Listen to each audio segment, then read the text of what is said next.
সেটি হয়তো সকলের জন্য যে এখন অফিস সময় পরিবর্তন হয়েছে।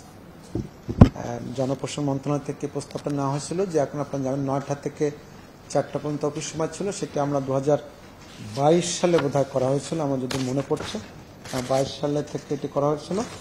আজকে ক্যাবিনেট এটা আলোচনা করে 9টা থেকে 5টা পর্যন্ত পুনর্নির্ধারণ করেছে।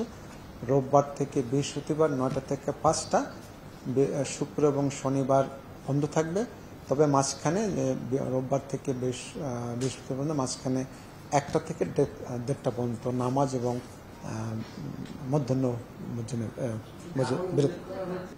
এইটাই তো স্বাভাবিক না, একটু বুঝে নেন। আমি না আপনি বুঝতে পারছেন যে আমরা দেখেন আপনার এইটাই তো স্বাভাবিক ছিল। আমরা যে 9টা থেকে 5টা আমরা 8 ঘন্টা কাজ করব, আমরা 5টা 40 ঘন্টা আমাদের কাজ করতে, আমরা তার আগে 35 ঘন্টা কাজ করতাম। সেটি আমরা বিশেষ ব্যবস্থা ছিল, আমরা মূল অবস্থানে আবার চলে আসি। এটি কার্যকর হবে আপনার আমাদের সামনে ঈদুল আজহার যে বন্ধটা শেষ যেদিন হবে তার পরের দিন যে প্রথম যে কর্মদিবস, সেই কর্মদিবস থেকে এটি ঈদুল আজহার পর থেকে এটা কার্যকর হবে। ঈদের পর থেকে, মানে কালকে থেকে না, ঈদের পর থেকে। যে এই কয়টি আমাদের আজকে আলোচ্য বিষয় ছিল। না আজকে প্রসঙ্গটা ওরকম ছিল না, কারণ 22 সালে অবশ্য আমি তখন তো ক্যাবিনেট ছিলাম না, আমি জানিও না ওই সময়, সেটা তো ভেরিফাই করতে পারবো।